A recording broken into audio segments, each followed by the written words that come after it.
E ele vai trazer para nós esse tema, né, desafios e possibilidades para o professor contemporâneo.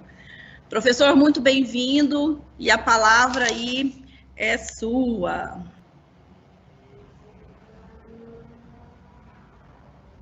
Ok, professor. Muito boa noite a todos e todas. Boa noite, professora Michele, em nome de toda a equipe da UniGoiás. Saliento que é sempre um prazer atender a UniGoiás, participar de eventos, as aulas, os cursos de uma instituição que prima sempre pela excelência e pela troca de conhecimentos, produção de conhecimentos. É um prazer. Cumprimento a todos e todas que nos assistem, nos acompanham e tiraram um tempo, né, nessa noite de segunda-feira para refletir aí acerca da atividade docente, da função de professor, professora, e dessas possibilidades que surgem a partir desses desafios que o nosso tempo nos coloca. A minha fala hoje foi preparada, foi pensada a partir de uma reflexão, de observações e de possibilidades notadas em sala de aula, nessa nova sala de aula que se configurou a partir de março de 2020, né, com a pandemia e com as mudanças nas perspectivas didático-pedagógicas, e também a possibilidade de ampliarmos aqui o diálogo, abrindo mais para a parte final dessa nossa atividade, para dialogarmos, para pensarmos experiências conjuntas e produzirmos, né, conhecimento em parceria. Então, eu trago aqui algumas reflexões. Quando pensamos em docência, quando pensamos em atividade de professoral, no processo, né, ensino-aprendizagem, é importante salientar de antemão que não há uma receita, né? Nós temos alguns métodos e técnicas aplicáveis e reflexíveis, mas não há uma receita, né? Não há dogmas que nos permita ter certeza de que caminhos a serem seguidos e resultados alcançados. Porque um primeiro ponto que eu gostaria de chamar a atenção, e para todos aqueles que nos ouvem, que já são professores e professoras, ou para entusiastas, aqueles que estão procurando ampliar seus conhecimentos, posteriormente atuando na docência, né, do ensino superior, que a docência, ela é essencialmente uma atividade humana. Então, eu acho que o primeiro ponto reflexivo que nós podemos e devemos partir aqui hoje é de compreender a função do professor como aquele que conduz processos formativos de seres humanos. E aí, quando falamos em seres humanos, não pensando apenas na perspectiva da existência, mas da perspectiva da diversidade. Cada ser humano é um, e nos processos de ensino-aprendizagem, o professor precisa considerar essa individualidade e essa singularidade que cada um dos seus interlocutores, né, os seus estudantes, o INEP, inclusive, recomenda, a gente vai se aperfeiçoando, inclusive nos termos a serem utilizados, né? O INEP trocou aquela velha palavra aluno, o ser passivo, para o estudante, aquele que conduz, né, sugere-se que utilizemos assim, aquele que participa ativamente do seu próprio processo formativo, aquele que produz enquanto aprende.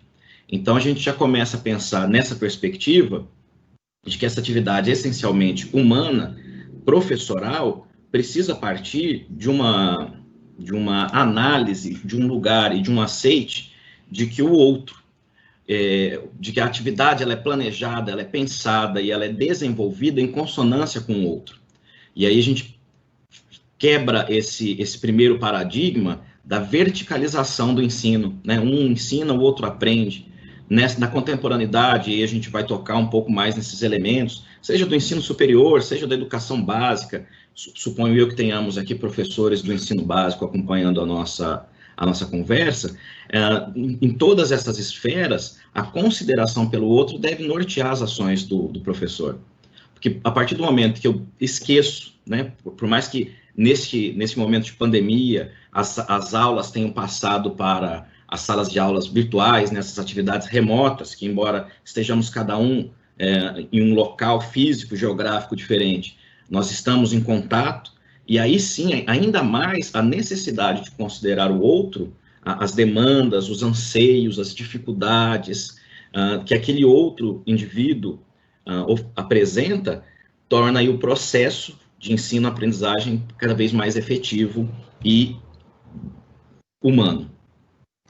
Então, ser professor, ainda mais na contemporaneidade, é mediar, é conduzir um processo que pode ser mais facilitado ou mais dificultoso. E aí uma série de elementos influenciam esse caminho, né, seguido, trilhado por professores e estudantes. Quando eu estou usando o termo professores, mas entendam aí incluídas as mulheres, né, eu falo docentes, professores e professoras contemporâneos. Nós temos uma série de paradigmas educacionais, formativos, que vêm sendo cada vez mais derrubados ou cada vez mais afetados pelas demandas oriundas da contemporaneidade. Nós já vivíamos um grande boom de mediação tecnológica nas relações de ensino-aprendizagem, e aí a pandemia veio com força e não nos deu muita opção. Se nós pensarmos bem, há poucos meses atrás, né, essa pandemia se estende, o cansaço já nos denota que são muitos meses, mas no fim das contas não foi nem um ano ainda, né? O histórico educacional, às vezes a gente precisa mapear em espaço temporal um pouco mais expandido para conseguir entender justamente como que esses paradigmas se constituem e às vezes como que eles são rompidos. Então lá em março, quando a pandemia eclodiu aqui no Brasil, os primeiros casos acontecendo, os decretos de fechamento, aquele susto, né, a ansiedade, a angústia que passamos a partir desse momento, as universidades enfim, as universidades, as escolas, em linhas gerais, tiveram que se reinventar. As possibilidades eram duas. Ou parava tudo, e aconteceu isso em diversos casos. Quando se fala em ano perdido, né, tem gente discutindo aí se vai perder um ano, talvez seja nessa máxima burocrática de, olha, não, paralisou. Sobretudo as universidades federais, algumas estão voltando agora, outras ainda também não têm nem calendário de retorno às atividades, mesmo que remotas, né? A diferença aí entre o EAD e o remoto é justamente nesse sentido da interação. O remoto nos permite interação imediata, ao vivo, acompanhando cada qual de um espaço. A ideia dos cursos à distância, nem sempre o contato professor, aluno, turma, no geral, é feito ao vivo, né? Cada um no seu tempo, no seu momento. Mas de lá para cá, então, essa tecnologia veio mediando, foi o MEC abriu a possibilidade das instituições decidirem se parariam ou se iriam para atividades remotas, as instituições precisaram se manifestar e se reinventar. A professora Michele muito bem colocou, a UniGoiás adotou uma postura de continuidade dos trabalhos, buscando e primando sempre pela melhor qualidade possível. E aí alguns testes vão sendo feitos, a gente vai aprendendo junto, porque tem isso também, conforme eu disse, não temos receita pronta, nem para a sala de aula física, presencial, mas tampouco para essa sala de aula virtual, né? Cada um no seu espaço, no seu tempo, com condições de tecnologias diferentes. Aí quando eu digo de olhar para o outro, a gente precisa pensar nisso tudo, né?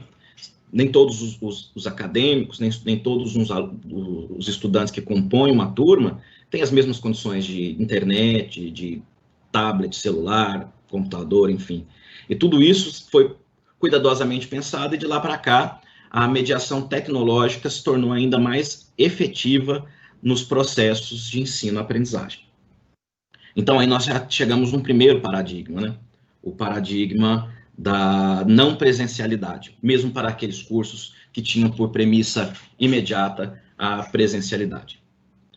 E aí, a figura do professor, que talvez a pandemia tenha trazido também luz, a importância dessa figura central, para aqueles que estão acompanhando a educação dos filhos, né, o processo formativo, a escolarização dos filhos, tem notado uma grande dificuldade, muitas vezes, de se acompanhar a execução de atividades, de explicar conteúdo. Hora ou outra a gente escuta pais dizendo, nossa, eu não sei como que o professor consegue. E aí a sociedade também começou a se dar conta da importância desse processo humano na escolarização, né, de crianças e adultos também, nível superior, enfim. E aí uma primeira pergunta que eu acho que muitos professores se se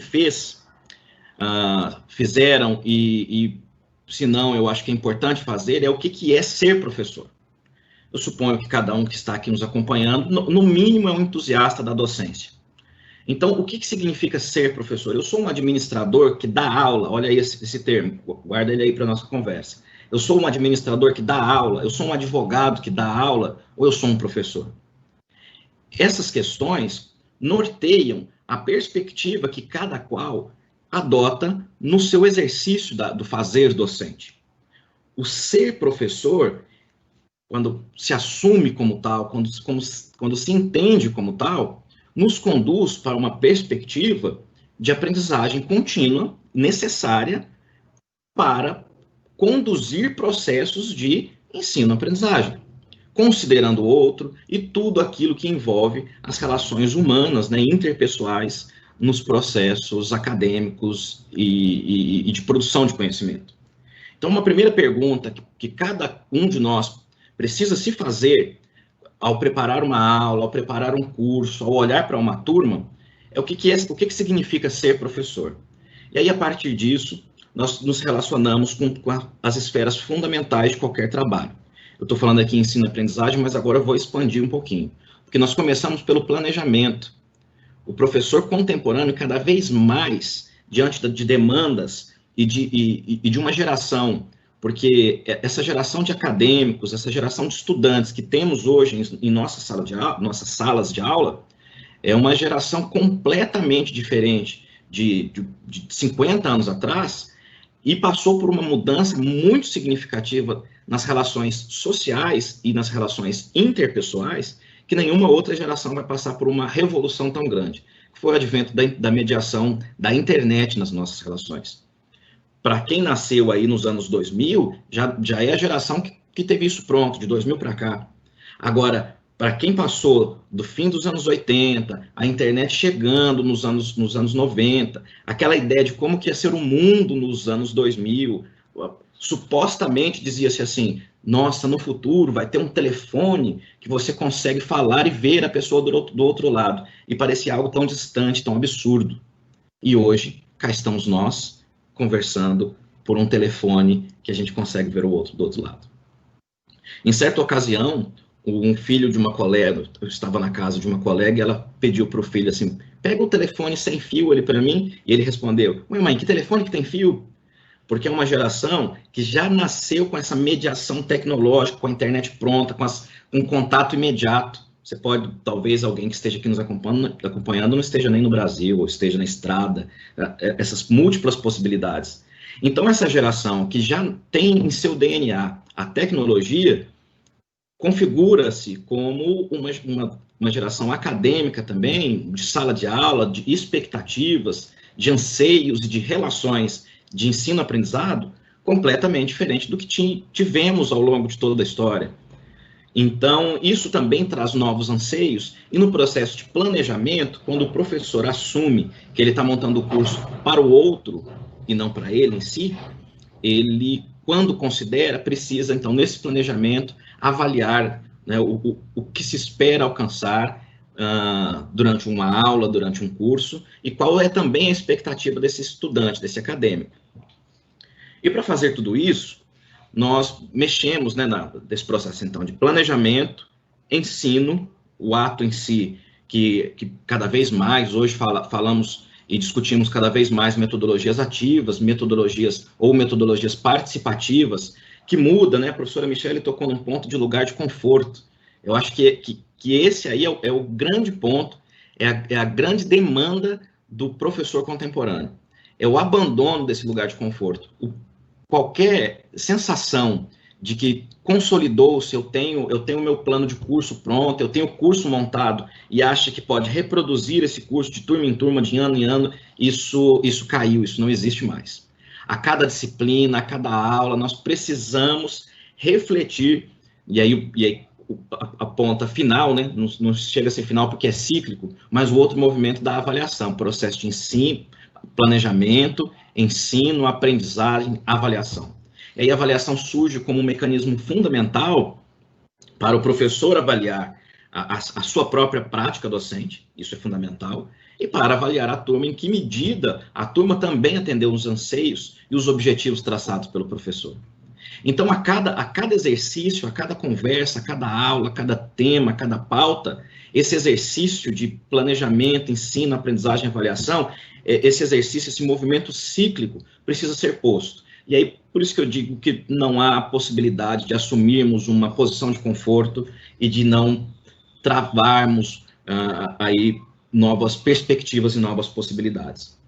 E aí, cada vez mais, conforme eu já havia tocado, isso mexe nos paradigmas educacionais. Hoje nós vivemos uma nova fase, um novo paradigma, que é justamente esse, o ensino remoto.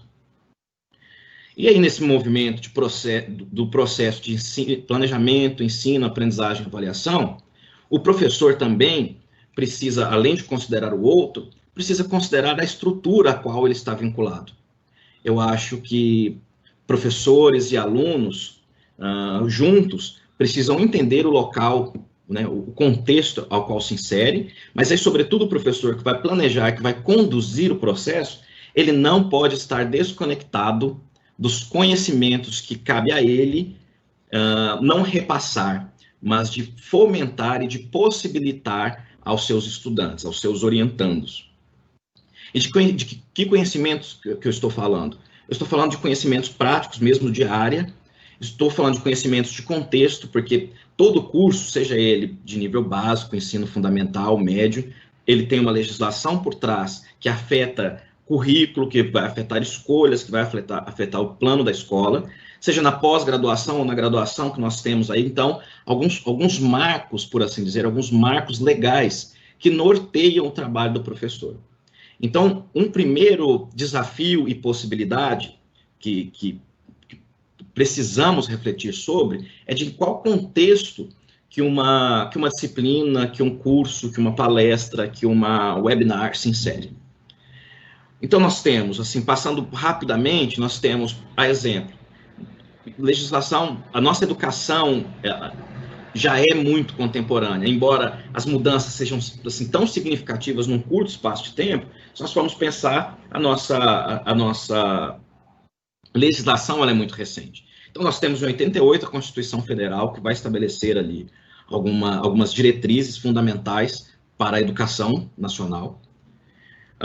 Em 95, nós temos a formação, a instituição do Conselho Nacional de Educação, porque precisamos conhecer, precisamos tomar pé de que trabalho que esse conselho faz, o que o Conselho Nacional de Educação afeta na minha vida como professor.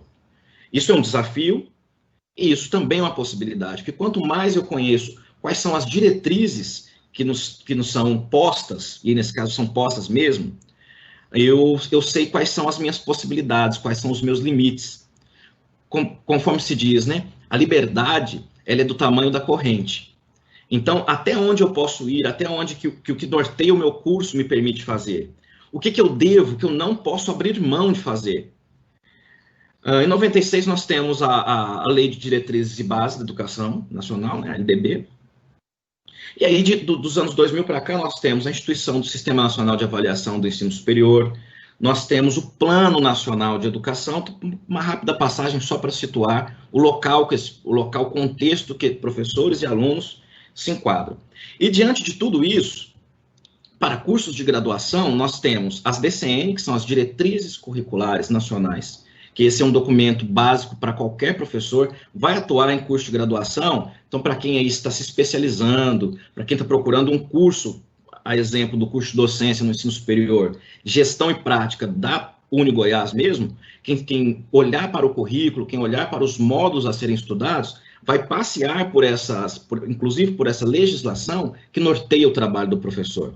Quando o professor, então, vai assumir uma disciplina, a exemplo de um curso de graduação, a diretriz curricular nacional desse curso é a base que vai nortear ali o plano de curso dele, as avaliações que ele precisa executar, as avaliações que a própria instituição precisa executar, enfim. Então, nós temos a DCN, para curso de graduação, nós temos o catálogo de cursos de tecnologia, superiores de tecnologia, que também norteiam ali o que aquele curso precisa oferecer.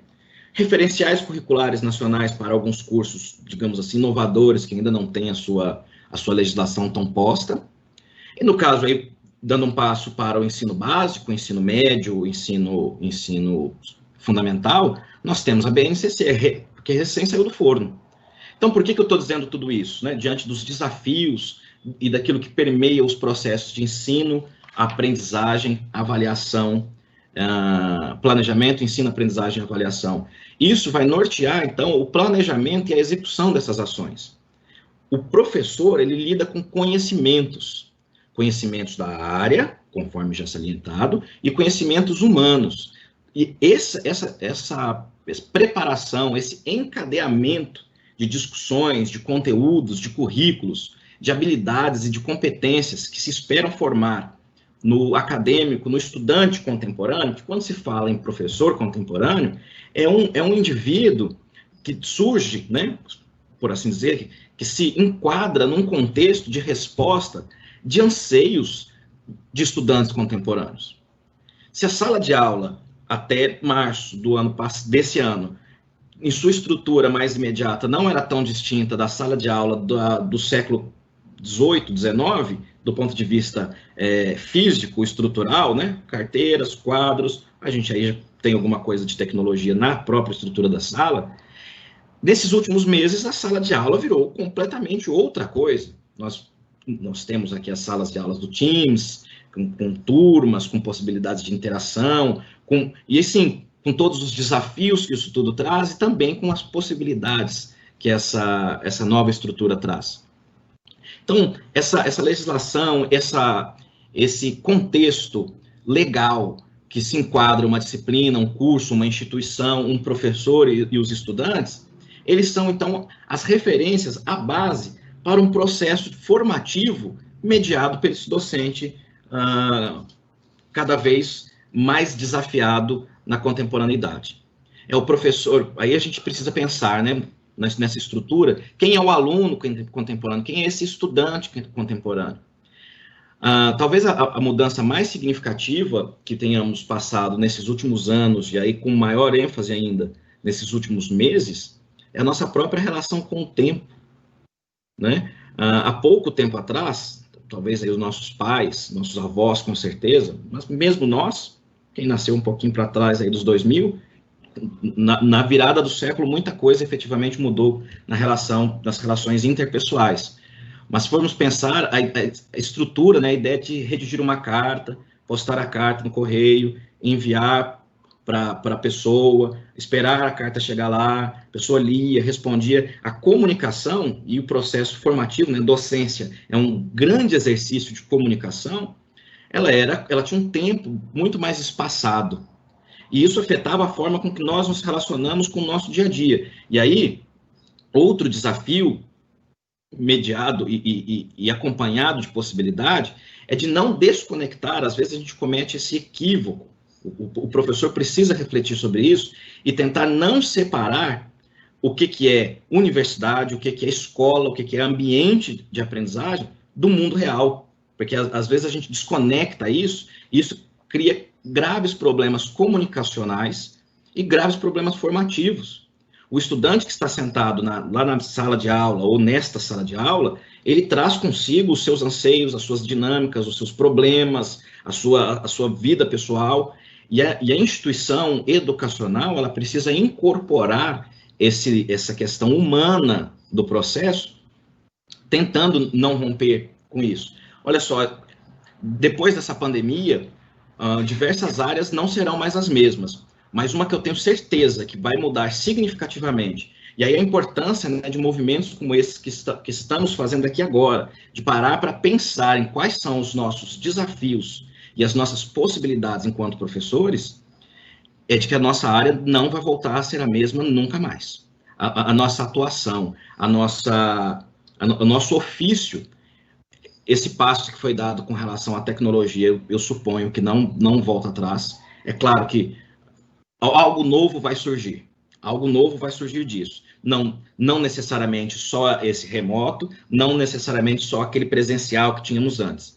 Hoje se fala muito do ensino híbrido, né? Eu acho que talvez seja para aí que nós estejamos caminhando.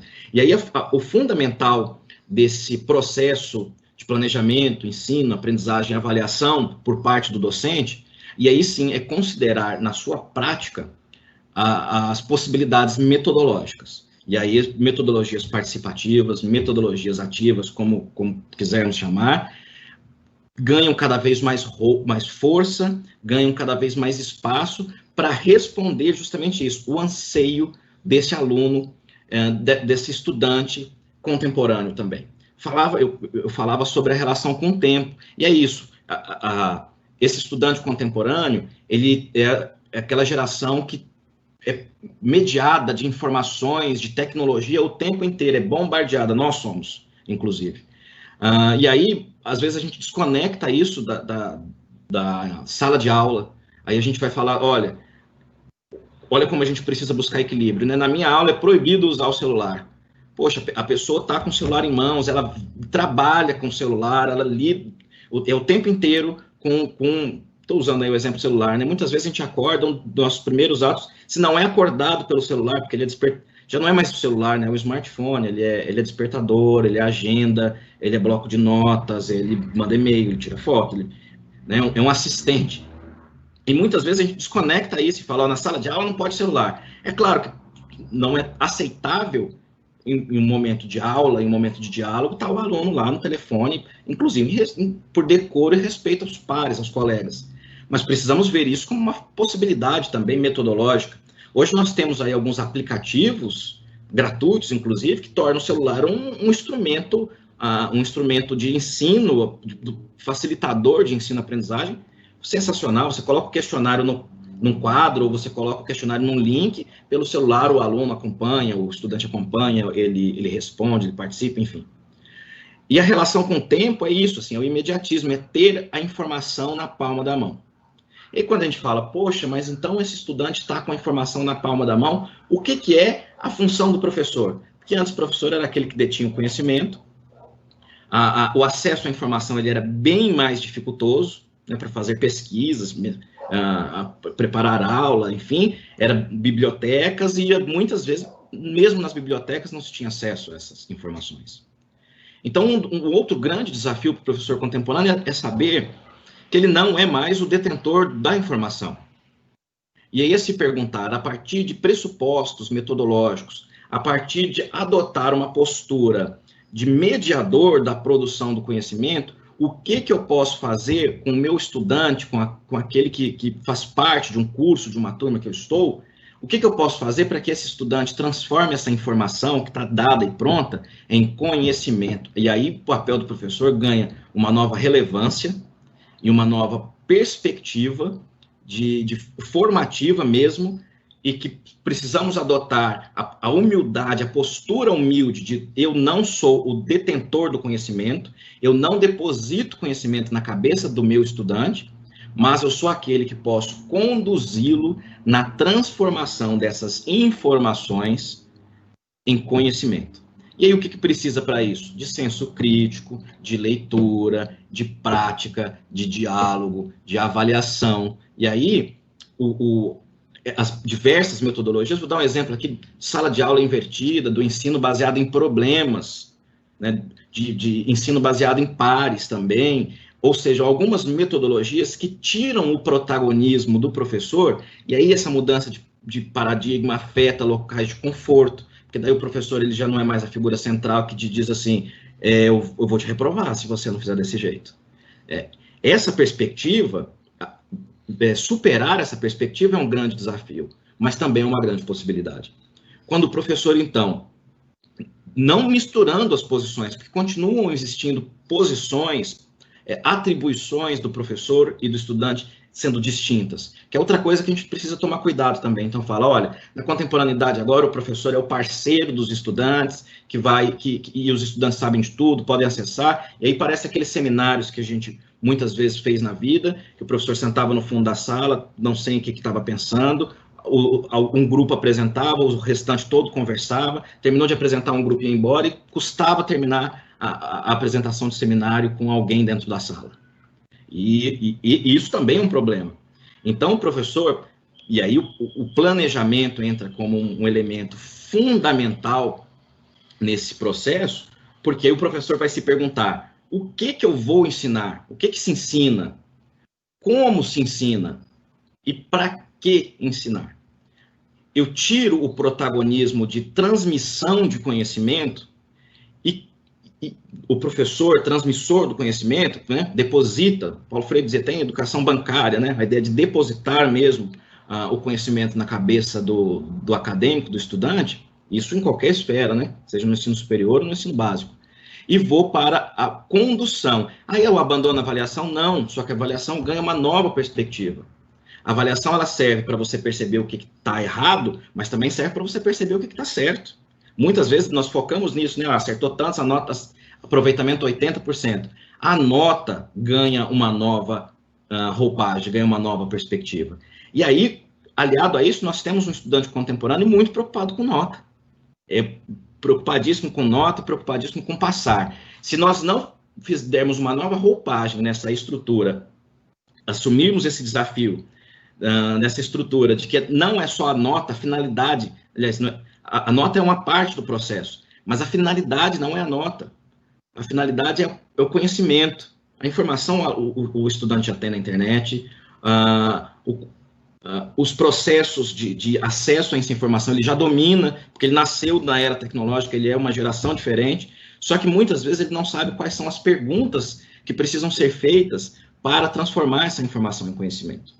E o professor, que muitas vezes pode não ter facilidade com tecnologia, não estou dizendo que a tecnologia resolve tudo, mas a tecnologia hoje é um elemento que não pode ser desconsiderada. A tecnologia hoje é um recurso essencial no processo ensino-aprendizagem. Mais do que isso, neste momento, a tecnologia é um recurso indispensável. Caso contrário, nós teríamos paralisado todo o processo formativo de milhões de estudantes. Então, a tecnologia surge e é realmente um desafio, porque nós precisamos encontrar o equilíbrio. Não é só tecnologia por si só não faz nada. A internet é um oceano de informações, mas se a gente não pegar na mão do estudante e ensiná-lo a mergulhar, aprender a respiração, não é gostoso, mas precisa aprender a respiração para mergulhar e transformar esse conhecimento, essa informação em conhecimento. E isso são processos que são possibilitados desse grande desafio professoral contemporâneo de entender esse estudante como um indivíduo, como um ser humano, com anseios, com possibilidades, com dificuldades. Também não é passar a mão na cabeça e dizer, olha, tudo é permitido.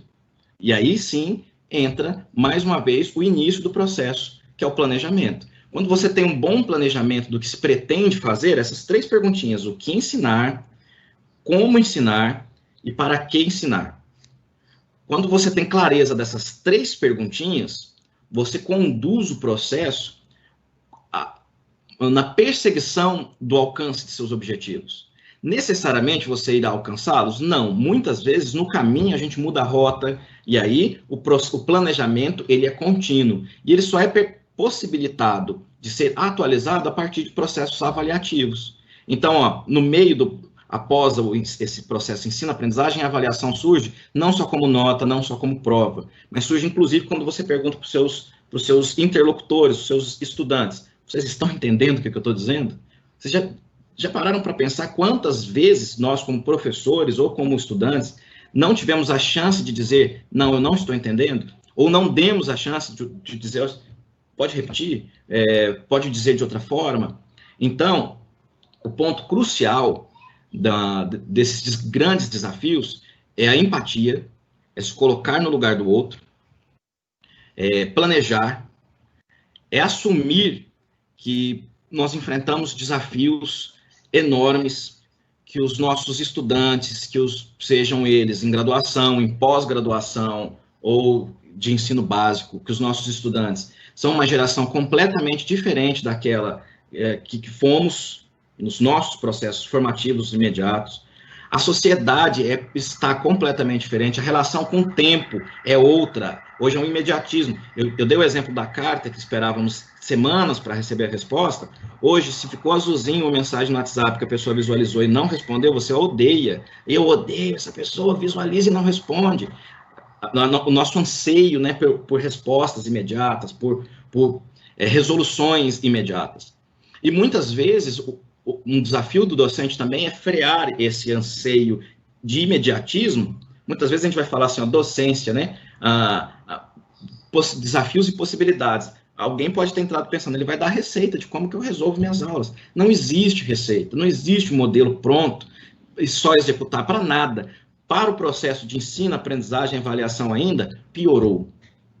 Então, o que precisamos? Ter autocrítica, ter humildade, assumir nossas próprias dificuldades e tentar saná-las. Nós também não sabemos de tudo, nós também não dominamos todas as ferramentas, mas a partir daquele exercício socrático, né, a partir do momento em que nós assumimos a nossa própria ignorância, o processo de ensino-aprendizagem nos afeta também, porque é ensino-aprendizagem, é mão dupla. Nossos estudantes, nossos alunos, também têm muito a nos dizer.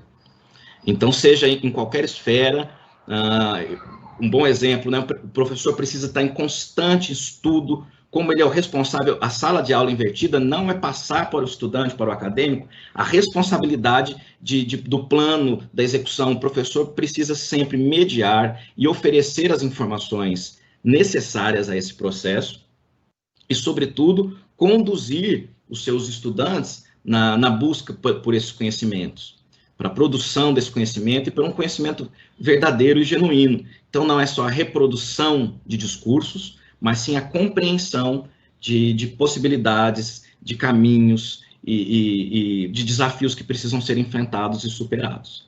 Então, para isso, nós precisamos dominar bem aquilo que vamos ensinar. Ninguém ensina aquilo que não sabe. Então, eu sou formado em História. Quando eu estou numa sala de aula para ensinar História, todo aquele conteúdo que se espera lá na legislação, lá no plano de curso, lá no projeto pedagógico do curso, o que se espera na instituição, porque cada instituição também tem um plano específico para si.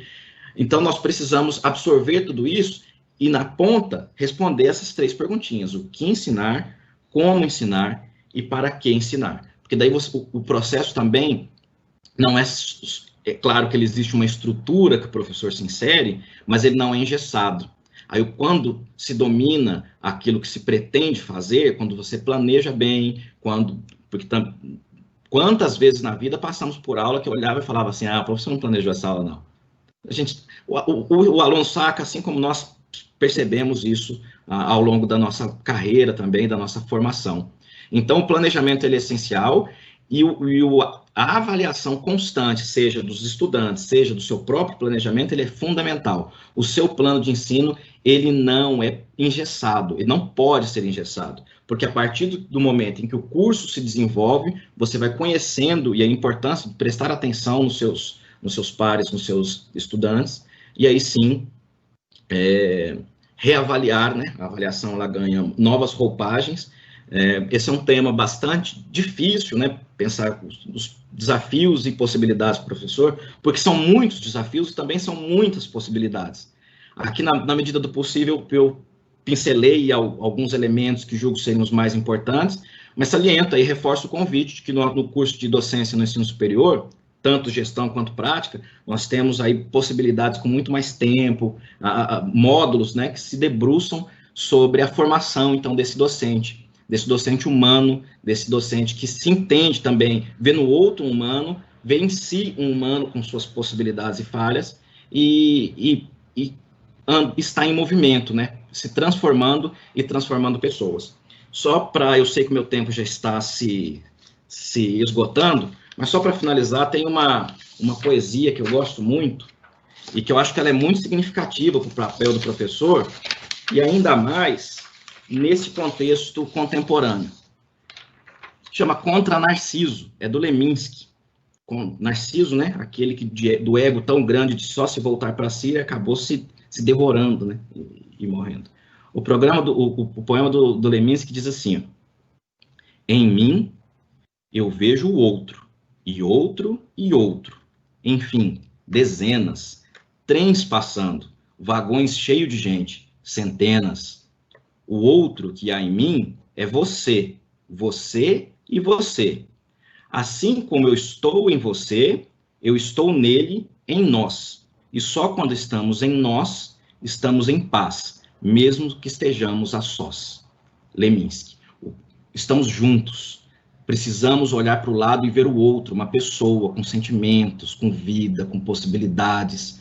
E aí, sobretudo no processo ensino, aprendizagem, avaliação, planejamento, quanto mais humano o processo for, mais efetivo vai ser a produção do conhecimento, mais efetivo vai ser o processo formativo de estudantes e professores. Porque a cada turma, a cada disciplina, a cada aula, o professor também não sai da mesma forma que entrou. Não se banha 2 vezes no mesmo rio. O rio não é o mesmo e você não é o mesmo. Obrigado. Agora a gente pode conversar um pouco. Espero que tenha aí algumas perguntas para a gente refletir juntos. Obrigado. Tem uma pergunta aqui, muitas perguntas chegaram para nós, né? Mas o Pedro aqui, Kinderé, pergunta o seguinte: concordo que a tecnologia é um instrumento super importante na prática educacional futura, professor. Porém, como seria possível universalizar este recurso de modo a alcançar as escolas mais carentes?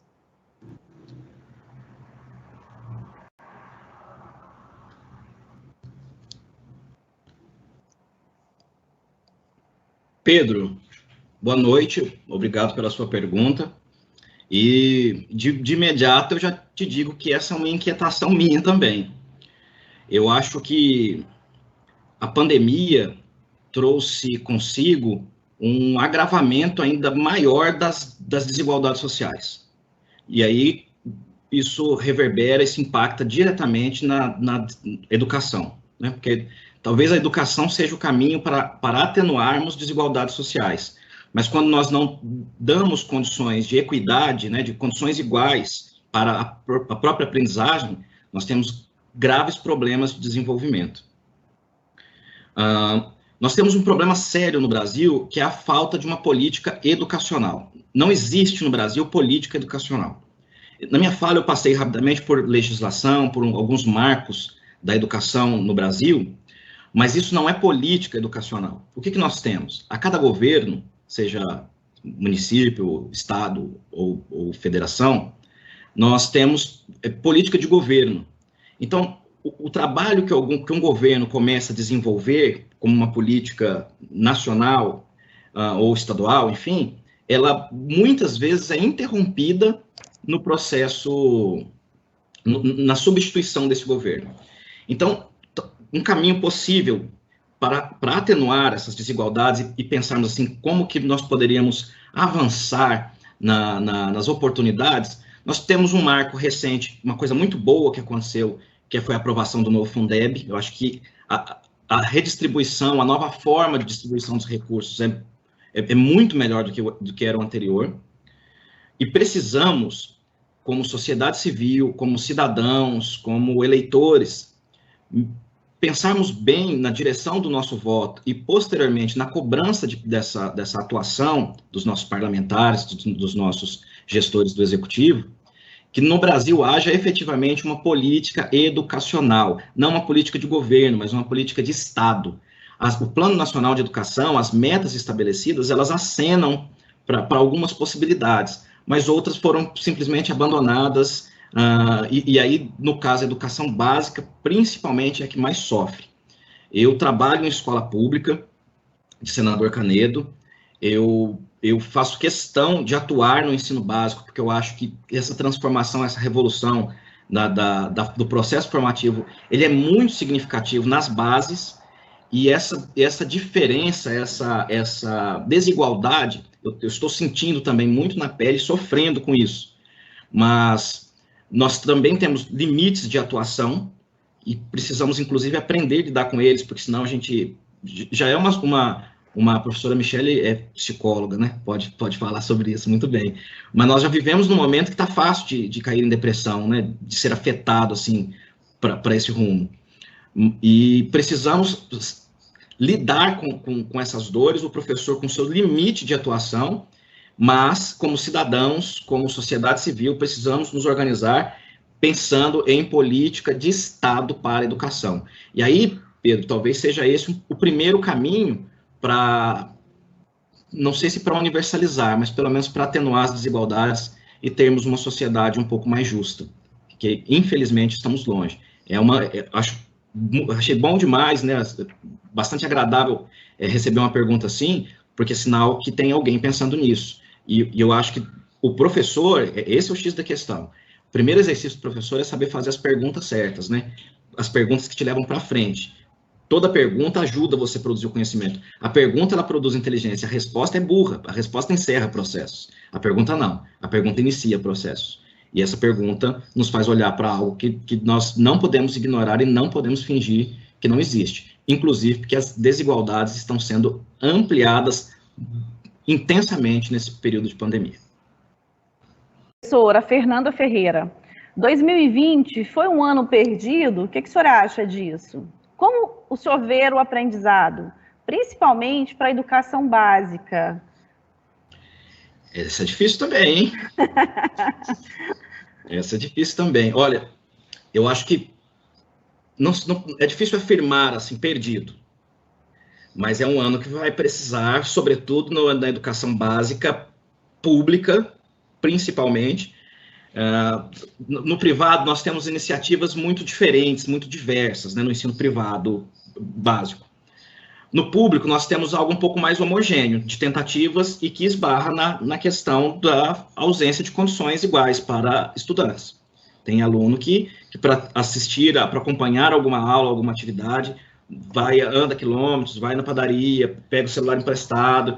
Eu tenho os outros que tá sentadinho em casa, com o lanchinho da mamãe. São condições distintas e outros que não conseguem.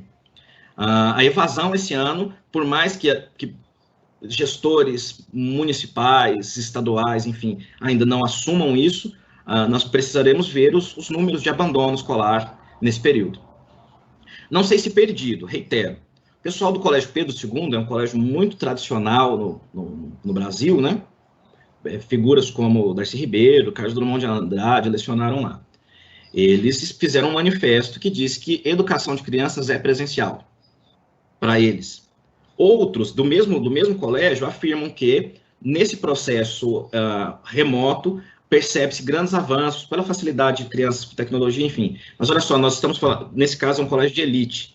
Agora, quando nós vamos olhar para colégios, vamos pensar aqui, ó, Aparecida de Goiânia, Senador Canedo, como que essas aulas estão acontecendo? Sem dúvida, eu vejo, assim, de colegas, professores, de familiares, percebendo a importância de participarem do processo, eu vejo muita tentativa de encarar os desafios. Mas também acho que é difícil agora, ainda no meio do furacão, porque a pandemia não acabou, né? O vírus está aí ainda, a gente está com essa falsa sensação de que passou, não passou, a gente está vivendo um momento ainda muito ruim. É difícil de fazer essa leitura. E aí a avaliação vai ganhar um caráter fundamental para o redirecionamento de políticas educacionais, sejam de escolas, de disciplinas, de municípios, de Estado. Nós precisaremos fazer massivos testes, por assim dizer, para mapear o que avançou e o que não avançou, e aí, a partir disso, juntos, comunidade escolar, pais, professores, todos os envolvidos nas comunidades escolares, e aí eu incluo, inclusive, o ensino superior. Algumas coisas, muita coisa boa que foi acertada agora vai ser mantida, mas alguns equívocos vão precisar ser corrigidos. Né? É um processo humano, o ser humano é falho. Então, não sei dizer se é um ano perdido. Não consigo dizer nem que sim, nem que não. Acho que é um ano com muitos problemas, sobretudo para o ensino básico público, e que processos avaliativos, não necessariamente para nota, porque daí também vem a pressão de aprovação massiva, né? Que isso impacta em financiamento, é um terreno espinhoso, mas gestores educacionais, familiares, pais, mães, alunos, todos juntos vamos precisar fazer uma análise do estado atual, da conjuntura, para traçar o que vem aí no ano que vem, e o que vem aí depois que tivermos uma vacina, porque também não adianta a gente atropelar as coisas e vamos voltar para o presencial, porque virou o ano, e aconteceu o que está acontecendo na Espanha, o que aconteceu em alguns estados dos Estados Unidos. A gente precisa de um pouquinho mais de tempo para analisar isso com maior profundidade. Mas é um ano, no mínimo, peculiar, né? No mínimo, peculiar. Obrigado pela pergunta. Tem uma pergunta aqui que vai para o outro lado, né? Hoje eu vejo vários estudantes também desmotivados. Mesmo com o uso de tecnologias, percebo que eles não se fazem presentes para interagir. O que fazer, professor Anderson? Olha, essa toca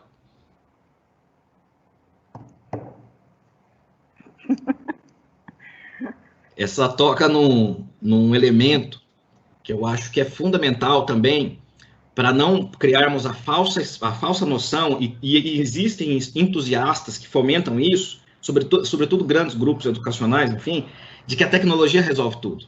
E aí vai no primeiro ponto que eu mencionei, a relação humana. A tecnologia, ela é um elemento, uma ferramenta muito importante, mediada pelas relações humanas, conduzida por seres humanos, né? Mediando aí essas relações. Motivação, eu acho que esse é um momento que está difícil mesmo de motivação social, assim. É o que eu tocava, nós vivemos um momento tão ímpar, e até essa falsa ideia de que, olha, por que está tudo certo lá fora, o shopping está aberto, os cinemas estão abrindo, tem jogo de futebol e as aulas. Sejam adultos, sejam crianças, sentem isso, né? E essa desmotivação, talvez ela seja estrutural. Eu acho que o melhor que nós podemos fazer nesse momento é dialogar com o Contra Narciso, o poema que eu li. É você olhar para o outro e ver um pouquinho de você nele, ser empático e tentar, na medida do possível, seja com tecnologia, que agora é o que temos, né? Tem que ser tecnológico, a mediação tecnológica, de tentar entender o outro. Às vezes, eu particularmente faço isso, nós temos currículos a serem cumpridos, nós temos ementas, enfim, tudo aquilo que a legislação preconiza. Mas, às vezes, eu tiro uns minutos das minhas aulas para conversar fiado, sabe? Isso, no geral, ajuda. Converso, pergunto como é que tá, o time de futebol, bato papo, seja com crianças, seja com adultos em graduação, em pós-graduação. Acho que isso humaniza as relações e às vezes, cria barreiras que estão sendo construídas sem maldade de um lado, do lado do professor, ou sem maldade do lado do estudante. Diante de um contexto mesmo de assim, essa ansiedade, né? Essa ansiedade estrutural que está fazendo mal para todo mundo. Mas aí eu acho que cada vez mais nós precisamos ser empáticos, né? Se colocar no lugar do outro e tentar entender. Isso não é passar a mão na cabeça, que tudo é permitido, porque também vivemos uma cultura de facilidades, né? Que é tudo pronto, tem essa perspectiva também de discentes, que muitas vezes querem tudo mastigadinho, e o professor ele precisa, então, ter o equilíbrio de planejar bem, de conduzir o processo. Penso assim como uma possibilidade. E aí eu vou voltar agora ao professor Anderson, para que ele possa fazer o fechamento, né? E em seguida a gente faz aqui o nosso agradecimento. Olha, antes de mais nada, eu quero agradecer a presença de todos e todas, porque esses nossos encontros, para pensarmos, para refletirmos sobre os caminhos da educação nacional, e quando a gente olha para uma sala de aula, a gente está pensando em educação nacional, porque é um processo formativo de um país. E um país decente se faz a partir de processos educacionais decentes, né? Então, eu agradeço a presença de todos, eu agradeço o convite da UniGoiás, em nome da professora Michele. É sempre um prazer lidar e discutir temas com respeito, com consideração e com possibilidades analíticas reflexivas. Eu recomendo a vocês, né, se me permitem deixar um conselho, é que estudem e se inquietem, né? Reitero, assim, a pergunta nos leva para frente. Então, quando a gente se enche demais de respostas e deixa de assumir a posição daquele que não sabe, do ignorante, que pode aprender, nós congelamos. E quando nós congelamos, ainda mais numa sociedade, falamos de contemporaneidade, ainda mais numa sociedade assim, dinâmica como tal, nós nos tornamos obsoletos muito rápido. Então, eu recomendo que vocês estudem, o fato de terem dedicado um tempo para estar aqui, discutindo, colocando questões, avaliações. Agradeço as palavras elogiosas que a professora Michele me repassou dos comentários. É sempre um prazer, e é isso que nos motiva a seguir em frente, né? Estudando e se inquietando. O professor, a professora, ele depende de conhecimentos, e conhecimento nunca acaba e nunca é demais. Então é isso, nós precisamos estarmos inquietos, estudarmos cada vez mais e buscarmos ponto 1, né? O conhecimento se faz com diálogo, com respeito à postura do outro, às perspectivas do outro, e um exemplo aí que a dialética não adota a premissa de um destruir o argumento do outro, mas de um aceitar e respeitar o argumento do outro e disso tirar um novo argumento, né? A síntese. Então, muito obrigado, é sempre um prazer, me coloco à disposição, sempre que precisar, pode contar comigo, a gente pode fazer isso outras vezes, seguir com a conversa, ampliar perspectivas, estamos juntos. Cuidem-se, juízo, a pandemia não acabou, se puder, fiquem em casa, e se saírem, respeitem os protocolos de segurança e higiene. Um grande abraço, fiquem bem. Excelente, professor. Muito obrigada, né, pelo seu carinho, pelo seu cuidado com a gente. É sempre muito bom ouvi-lo, né? Obrigado pela participação. Tenho certeza que contribuiu muito, né, com a nossa plateia aqui. Muito obrigada a cada um de vocês que participaram conosco, que esteve aqui do início até agora, esse momento que nós estamos caminhando para o encerramento. É muito bom recebê-los aqui. A gente fica muito feliz com a sua presença, com a sua participação. Sejam sempre muito bem-vindos aqui à UniGoiás, né? Para nós é uma honra sempre recebê-los, participar de momentos e de eventos como esse, que é o grande propósito, né, da nossa instituição, né, contribuir com você.